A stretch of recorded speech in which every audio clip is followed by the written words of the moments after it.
It is a pleasure to be here with you today. My name is Chris VandenBos, and this is Julie Evans. Yeah. And we're so thankful for the opportunity to just have a conversation with you about some of the experiences that you've had. For the sake of the video, this is Martha Oppel, Yes. a resident of Aylmer who attends the Church of God in Aylmer. Yes. So if you wouldn't mind, just let us know a little bit about the background and history about what's going on here. Yes. Okay, I'm going to start with my parents. My parents are born in Ukraine. My mother was born in 1906 and my father 1907. And they said there was the grandparents immigrated, I think, 1903 from Germany to Ukraine. And my mother, she said it was very nice to live in Ukraine. The land was very good for farming. You didn't even need manure because it was so good, the land. And we had a big family. My grandparents had a big family from both sides. And they worked hard. And so my grandfather had 2 farms. And then they made I don't think was this 1920, I'm not quite sure. They made the border, so one farm went in Poland and one was in Ukraine. So it was divided. And then before it was very nice to live in Ukraine, everything, but after the communism came in, everything changed. They even on the border they had two or three houses that took them down because they were too close to the border. And they took my father. I don't know which year he went to Siberia. They put him to Siberia. And then they wanted to put my mother too to Siberia. And she had some relatives, but Ostrog was the city, and they had a restaurant and they had a butcher shop. And so one of her cousins married a Russian or a Ukraine, and he explained my mother what to do when they're going to send the women away. And he said, come to us, to city, and when they all be sent away, you can go back. They wouldn't send you only one person, you know. So that's what my mother did. She went there to her relatives, and then she came back. And when she came back, they asked her, you know, she said, I didn't have nothing know from my husband, what happened to him. But in the meantime, my dad escaped and was already in Poland. But she wants to go too. And they had the first child, he was a baby. So, and they said, oh, we can use you as a spy. And if my mother would say, no, I don't want to do that, they would shut her, you know. There was no things, you know. But she said, okay, but she said she was smiling outside, but inside her heart was just bumping like this. And she said she signed it, and then they call her what they're going to say about the government and things. They were working for a man. He was a spy for Poland and for Russia. And my mother knew exactly where he was, but she didn't want to say where he was. So when they call you in and ask you, you can say, I don't know, you know. And then finally it came to that farm. They called her out one evening. They had an office near the border. They called her out, and she said, "Why you called me out so late? I could lost myself and go over the border." But she had already in mind that evening to go over the border. And they said, "Oh well, if they catch you, they bring you here." So she came home and she said to her mother, my grandparents, they were neighbors from father's side and from mother's side. So she said to her mother, the grandfather was already dead. So she said, Mother, take care of Arnold, my oldest brother. I can take him over the border. So she left this to her mother, and my parents from my from my father's side, she was a little scared very easy. So she didn't say too much to her, you know. So she said she couldn't take anything with her, but if they're going to catch her, then she can say, you know, she was not saved, you know, so they can say, I just came from this office here, you know. Yeah. So she came home, she put some clothes more on, and then what she had before, put on top of it. So that doesn't, it is suspicious, you know. She was smart, she was thinking things very quickly.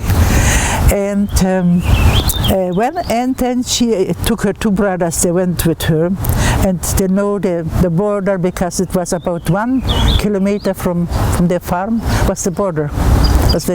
And they had the land, so they know, you know. So her brothers were so shaking, both of them, and she said to them, go back, I'm going to go all by myself. And she went and she made it over. She made it over to the other side. And when she was on the other side, it was not danger anymore, but I think she was two weeks, if I'm correct, in the jail. They put her just for overcrossing, you know. But later on she was free. And then on the rest, now I'm going to take the rest. Now the grandparents from both sides, they were still in Ukraine. How are they going to get over? So they planned at one time, they're going to go at a certain time. There were about 50 people, all the most of relatives, and some of them were another man with his wife, they were other relatives, and another couple. They went with them. But something happened, somebody told on them that they're going to cross the border, some people. So the next time the border was more secure, more people on the border. And the one man said, oh, somebody told on us, you know, and some were scared, they stayed back, you know. But they went over, 21 persons made it over with 2 wagons, but the wagons were stood at the other side. So they said about 11:55 they're going to go over. That's the lunchtime, they're going to go over. And they had my grandfather, I think, I was the other man's, they had a barn on the field.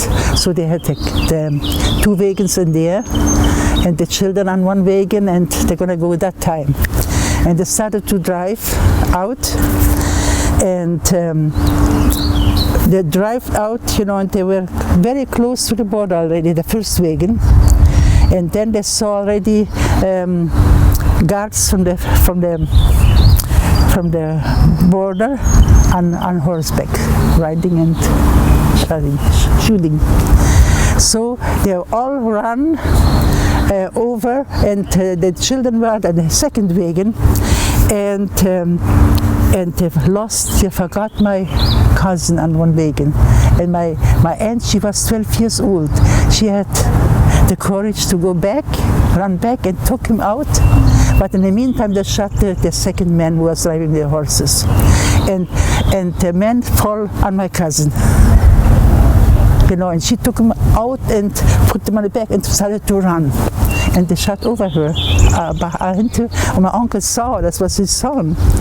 He saw that they're shooting now at his sister and his son. And she felt something was happening. Something is wrong, you know. So the bullet went through her dress, right in my cousin's arm. So he was wounded.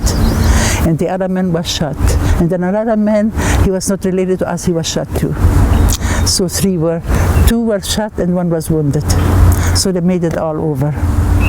And my aunt, when she went over, that's the one who wrote the book. She had to leave 3 children behind. Her little one was around 9 months old with her parents. She said she cried and she fainted, you know, and over when they took her, came, and she had to leave, and they sent her to Siberia. She couldn't leave her children, you know. She over and over, you know. It was very heartbreaking. And the little one, she saw after 40 years. They moved all their way in different places. I think more Siberia probably. And she never had any signs from her daughter. And after 40 years, she found her daughter. Wow. She was married, had her own family. She married a German man, you know. And now she's in Germany. Yeah, and the first time when they went on the phone and talked to each other, they were crying. And my uncle, he was already dead. He didn't have the experience to see his daughter again, you know. That was what they made. And they lived in Poland, and from Poland they moved to Germany. And they lived near my parents lived near Berlin. And then, you know, Hitler's time, they had, I don't know how it was with Poland, you know. Hitler had something in Poland, you know. So he took the people which came from Russia, because they lost everything there. They went with nothing. Everything left there, just what they had in their hand, you know, that's all. And so he put the Polish people to Germany and took the Russian, German people, put them on their farms in Germany. And we had a farm like that. But this was not, that's wrong, you know, what's wrong. Hitler did so many things wrong too. Yeah. Stalin and Hitler, they're gonna reap if they don't repent, you know, what they did all, the killing and all this. That's what it is. What I want to say, let's see. Yeah, from we had a farm like that, and my father was in the army. And then came the time that we had to move from Poland to Germany, because the war was, you know, and we didn't make it. There was wagon and wagon miles, and when one wagon stopped, the whole thing had to stop. So they didn't make it very far, and we were about 7 of us. Arnold, Else, ich, Reinhard, Gerhard, Lina and Margarete. We were 7 children, and the youngest was not even a year old. So we had a wagon. My mother, she was smart to prepare everything for the trip. We had a wagon, a covered wagon. So we were good dressed. It was in January when we fled from Poland, and we didn't make it to Germany. We were still in the middle of the war. My brother, he was 14 years old. He was driving the horses, and he said sometimes the bullets you could see, you know, between the how he said, my English is not so good, the legs of the went through, you know. And well, and then we didn't have rights anymore. We were just in the middle of it. And then we drove to a farm. The farm was empty, and we stayed overnight. And the next morning, I looked outside like a child. You have your imagination, you know. I thought, I wonder how the Russian people look, you know. And then I looked outside. Over the field came a soldier right to the house, in the house. Came in, and they all put their hands up, you know. I surrender, yeah. And I didn't know what that means. I did too. I was 9 years old. So, but my mother could speak good Russian. My mother had 7 languages. She spoke 7 languages. She was very easy to learn languages. So they spoke to them in Russia. He said, we have to go back where you come from. Then we made our way home, to the place back. And on the way was so many things happened. You know, when they found men, they killed usually the men who they killed, and they punished them. They were so weak, you know, and they killed them, you know. And things were laying, you know, that I didn't see that because of the wagon, you know. We were inside. And what do I want to say? Yeah, and then the Polish people came, and he took this from the wagon, took this from the wagon, this. We didn't have any right. We were Germans, you know. And my cousin, she had boots up to the knee, and they wanted to take her boots off. In January, it was very, very cold. And my mother saw that. I don't know how my mother was prepared. Then she put some socks over her. They are already in socks, you know. They don't take our shoes. Well, and they took our horses away. And then they gave us a horse. The horse died, so we stayed with the wagon without a horse. So my uncle, he was a little farther before us. He said, come, I'll come. His daughter, come. He said, and Mary, come just to our wagon. We left everything in the wagon standing there and went to the wagon. And then we went to the city. We stayed overnight there, and we made it by foot, you know, to the place. And And over there, the Polish people were good, because not all people were bad, you know. Somebody hated we were not responsible because Hitler did, you know. But some people were good. We had some workers, they worked for us, they were very good. And she prepared a meal for us and take care of us, you know. But then we have to go to the camp. They put us in the camp. The camp was bad. And they had twins and they died. And our little girl died. All the little children only had 1 cup of milk for a day for the babies. So they couldn't live on that. So in the camp, what they had to eat, they had a big kettle and they cooked for the whole camp. And they had in the morning, they had potatoes with a peel on it.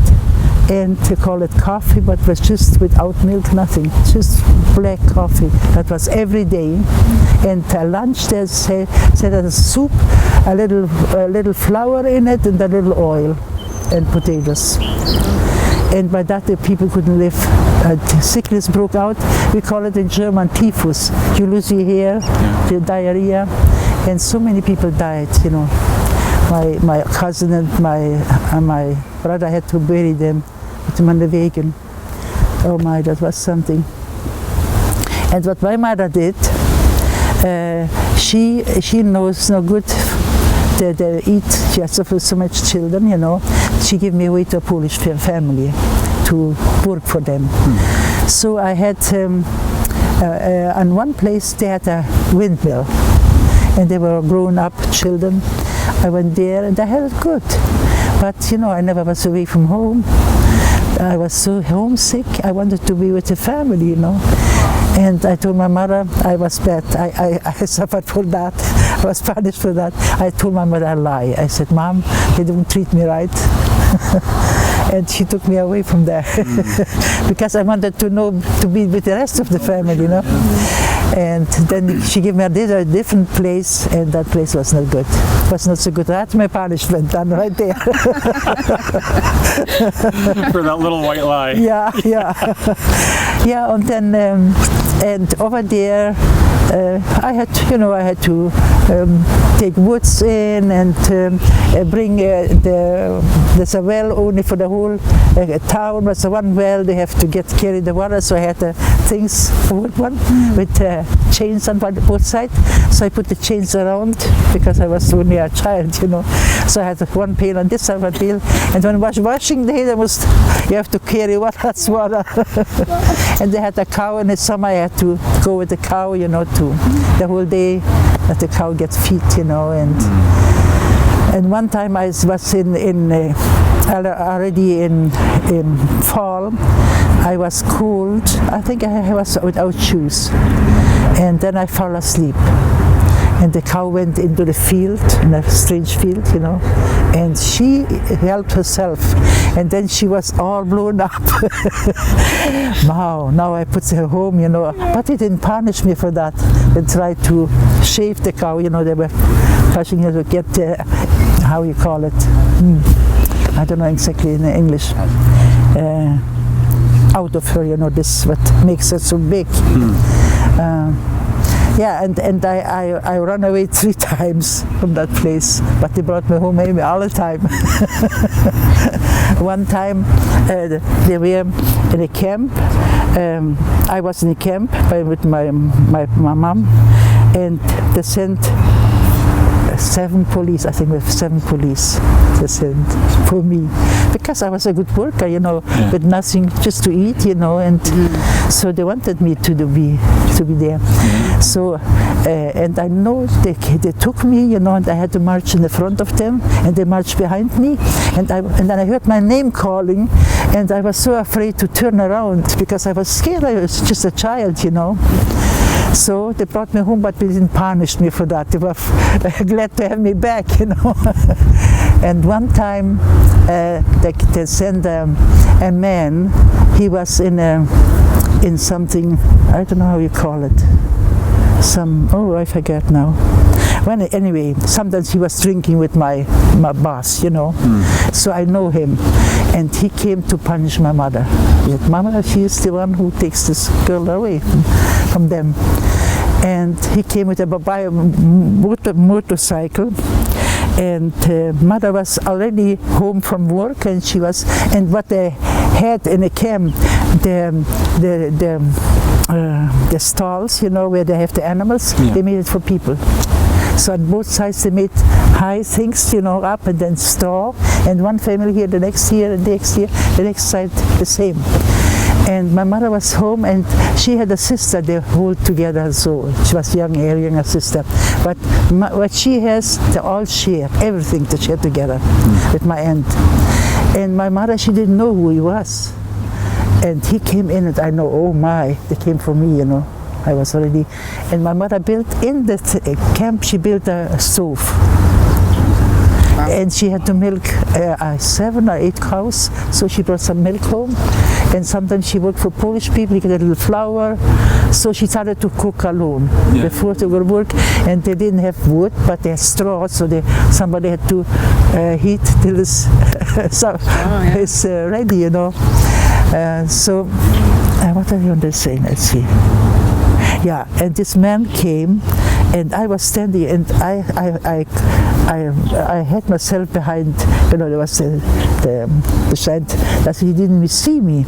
And he said, why you took your daughter away from Fort Chuck? It was the name. And my mother, she said, I'm going to explain it to you. And he didn't wait till explain it. He was very heavy. He had some this, you know, to really give a really licking. And he jumped up to my mother and he grabbed her, and my mother made herself so stiff, and he pushed very hard, and he wanted to really, he would have beaten up my mother. But my mother, and then she got loose, you know, and he fell over. He fell, and she jumped down and ran. And I was running before already with my cousin. And my cousin, she was working for the man who was owned the things. And they could put us in a room, and they locked us. And I know Mother came in too, then she cried. I remember that.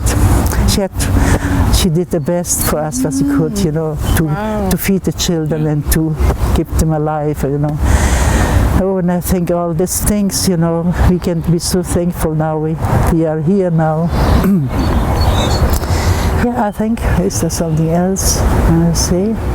If you have some questions more. What year did you come to Canada? 1953. 1953. I was 18 years old. No kidding. Yeah. And have you lived in Ontario for those years first, since? We came to Kitchener. Okay. Because I had my aunt in Kitchener already. And my oldest brother and my oldest sister, they were already here. And then they brought me over because we couldn't bring the whole family at once. So I helped I get a job then, and to help to support, to get the rest of the family here. And from Kitchener we moved to Toronto. Oh, okay. And we lived 17 years in Toronto. So I guess the question I have is, after having been through all that you went through, which thank you for sharing. I mean, what an incredible story. I can't believe all the things that you went through. When you came to Canada, what was the first thoughts that came to your mind when you saw the way Canada was compared to where you'd come from? Oh, I was so glad, you know, on the ship. I came over with ship in Germany because my father was 7 years without work. He got from the government, paid $27, that's not much, marks, a week, and we had to pay rent. And so clothes we brought, the church sent some clothes, you know, like they get an old second-hand store, and so we had some shoes from them, you know, and clothes, so we don't have to buy the clothes. And he brought us through them. And in summer my father went in a bush to blueberries and cranberries. We sold it to make up what we made before the debts we had. Then we had to pay for that, you know. Gotcha. Yeah. And when I came here and on the ship, oh, I thought, wow, it's wonderful. All this food, you know, the bacon and the eggs, you know, the toast, it was so good to have this food, because we didn't have that. We couldn't buy eggs, you know. What we did, my parents bought a little pig and raised it up, and then they butchered it. So I had to go for the whole year, you know, for the little garden, you know, and my dad had his aunt here in Toronto, and my mother had an aunt in New York. Oh. They immigrated to Canada, to America, a long time, you know.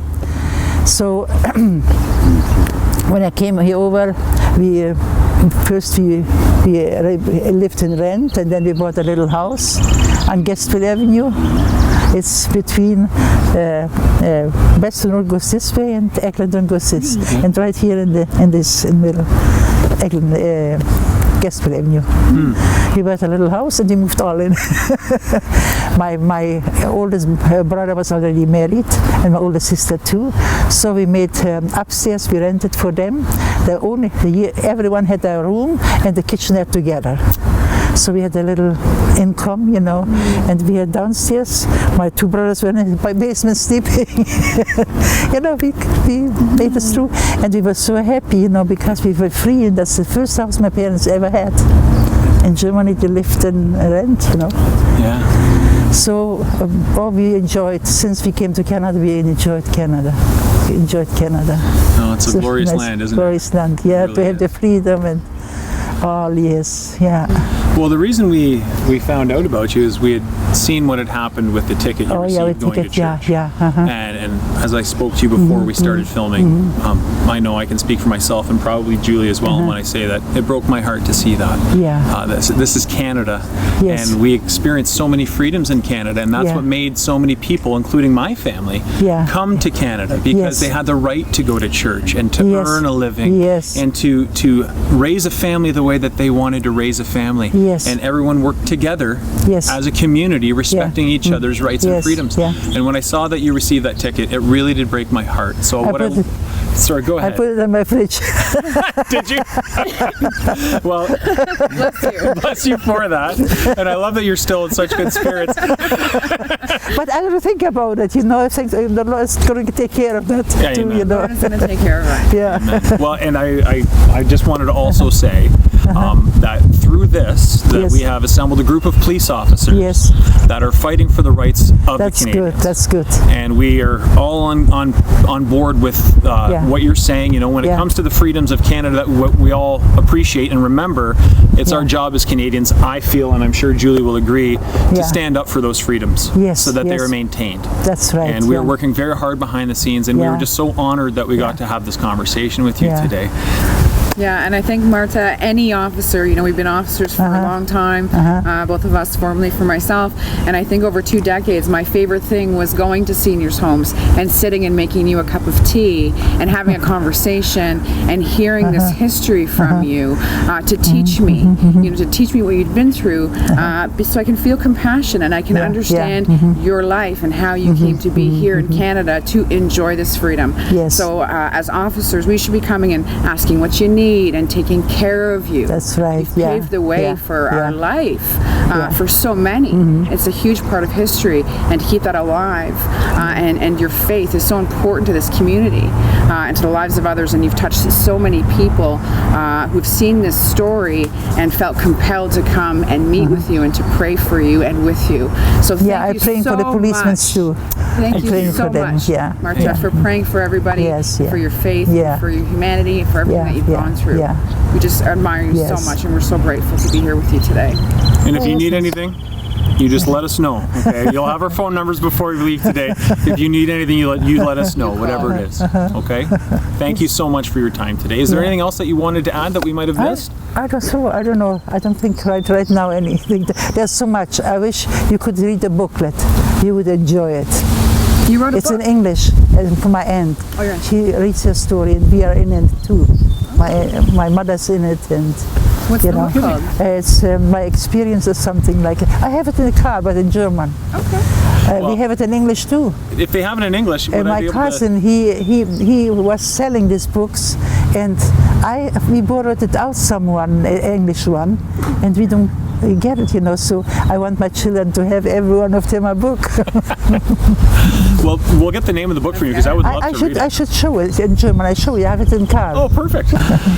Well, I would love to read it. I would love to read it, because it's so important as Canadians that we learn from our history. Yeah, history, We have to know our history so we can prevent it from repeating itself, especially when it's negative history. Yeah, negative history, It's on us as Canadians, and our organization is called Police on Guard for Thee.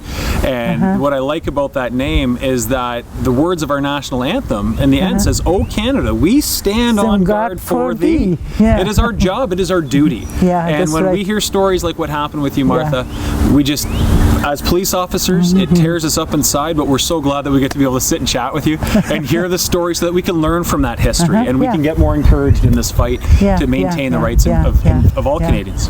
Yeah. So thank you for that. I know many people they are for this, you know, they're for the freedom and everything, but some are so blinded, you know, they believe all this, they make the scare, oh, you're gonna die because you don't get this, and this gonna put the people to death. Yeah. And this, the Lord give us the air to breathe.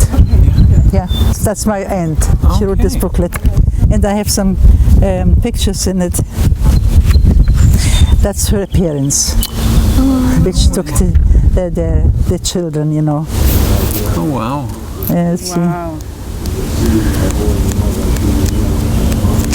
Let's see. And that's the little girl, the last in, and all this, no, these two, and another, let's see, no, only two. This was taken in 1930? Yeah, probably, yeah. My goodness. Yeah. Let's see. That's the one who was shot in the. Oh my goodness. He's still living near Kitchener. Yeah? Yeah, he's still living. Yeah. Wow. Yeah. I'm in Cambridge. I might have to look him up. I have to see if I have his address. Yeah, I won't put you on the hot spot, Martha. Okay, and that's her mother with the children. She had 3 of them, you know. Yeah. Strong woman. She was a very strong woman. Yeah. But she went through, oh my. Can't imagine. Imagine. We can't take it for granted either. Yeah, and that's her family too. That's her sister and their husbands, you know. Beautiful family. Wow. Beautiful family. Yeah. Let's see here. Oh, here. That's my mother here. Oh, that's your mother. Yes. Can I show Julie? Yes. Yeah, right there. Love it. Beautiful, eh? This was taken in 1940 then. Yeah. And that's just the younger sister who took the little boy. That ran back to the wagon. Yeah, 12 years old. And that's the one who wrote the booklet. And that's my mother's, they married my mother's brothers. There's 3, yeah. Wow. And that's my grandmother from mother's side, yeah. And that's my uncle. He never came back from the war, no. They had 3 children. And here's the family. Here's the grandfather too. There's the whole family. That's the uncle. That's my mother's oldest brother. And these are the twins. The best they went to. Oh, they're adorable. Yeah. Adorable family. Back when she was 80 years old. That's the twins. Girl and the boy. Oh, look at the laughter on that one. Yeah. This one's more serious here, but this one's really excited. Yeah, excited. Yeah. I lived in Germany here in this house here. Oh, I love that. Oh, wow. Yeah. Very Bavarian, eh? 1947 to 1948, and then they went to Canada. Wow. So that was just before? Yeah. A few years before you guys emigrated here? And that's the family too. He's passing away too, this one. He's doing with the books, that's the one. Yeah. And here's here too, the middle. And that's my aunt's brother. Here. These are really good pictures. Yeah. Very clear. And that's my aunt's. They has three brothers. 1, 2, 3. There's 3 when they're in America. And they sent packages when my mother, when my aunt came over, they supported them, you know, and started to buy a washing machine and things, you know, because they came and went through hard things. That's my aunt here, and that's their wives here. Oh. In the back, I see his. And that's their house in Kitchener. And Bingaman. Yeah, 78 Bingaman Street. Bingaman Street, yeah, Kitchener, yeah. I know exactly where that is. Yeah, you know it? Yeah, I know very well, yes. Oh, good. And that's Berta, that's the one with the 9 months old. Oh. Yeah. She's in Germany now with her family. And here she is with her husband and some of his relatives. Here too. Beautiful families. And here all the children are in this picture. That's my aunt here and all the children. Wow, eh? And she came over the Bertha, you know, from over here. She is, right here. Cool. It's incredible. Let's see, and here in the back is my mother, somewhere. Here's the family too. That's Bertha. That's the one who was 9 months, Oh, okay. months old. That was estranged until 40. Yeah, yeah. Wow. Yeah. And here's her You have a family very rich pictures. family history. Yeah. Wow, it's Yeah. amazing. It is amazing. Thank you for I just teaching want to us. see my mother here. You know, some of them married cousins. One married from father's side and from mother's side. So they're both to me related. Yeah, let's see. Oh, here's my mother. I just want to show you this one.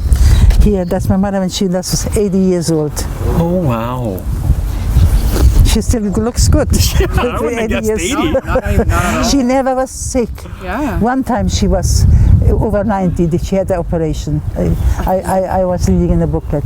But otherwise, no, nothing. Medicine, no. So that's where you get it from.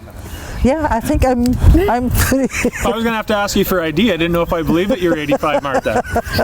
pretty 86 now. Oh, come on now. Yeah. I might need to see that ID after all. Incredible. Yeah. Thank you so much for sharing that with us. Honestly, I feel honored that you took the time to do that. with Oh, us. I'm glad to do that. We appreciate If I it. can be a help for some Of some and people, it you is. know. It is. Yeah. People need to hear these stories because Yes. this is what makes us Yeah. human. That's and right. this is what keeps us connected. And when we can learn, like I said, when we can learn from our past, Yes. we can really use that to prevent it from happening again in the future. Yes. And that freedom and free will is the greatest gift we have. Is, you know, Yeah. things that are free. Yeah. Thank you so much. Thank you. Yeah. You know what I love about this is that your Opa was on the Dutch side, right? Yeah. Her and her family were on the German side. Yeah. You should be enemies. Right? We are not. And you both came here for freedom and both enjoying it, and now both on the same side, right? That's right. I love I was in Holland a couple of times.